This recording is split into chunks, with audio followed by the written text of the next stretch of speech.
សេចក្តីជម្រាបជូនដំណឹងបងប្អូនអតិថិជនសាប៊ូប្រណិតទាំងអស់ថ្មីនេះមានបញ្ហាលើ Facebook សាប៊ូប្រណិតចូលអត់រួចបើកអត់ចេញ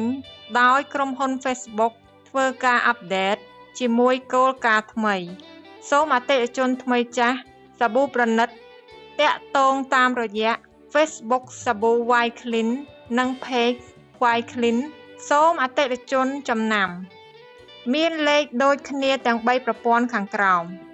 Telegram 086 23 26 56ប្រព័ន្ធ Cell Card 061 23 26 56ប្រព័ន្ធ Medphone 068 23 26 56សូមបងប្អូនទាំងអស់ជួយចុច Follow Like និង Share លើ Facebook សាប៊ូ White Clean និង Page White Clean ឲ្យបងប្អូនដទៃទៀតបានជ្រាបជាដំណឹងផងយើងខ្ញុំនឹងធ្វើសេចក្តីជូនដំណឹង Facebook សាប៊ូប្រណិតនិង Page សាប៊ូប្រណិតបន្ទាប់ពីការជួសជុលដំណើរការជាធម្មតាឡើងវិញសូមអរគុណ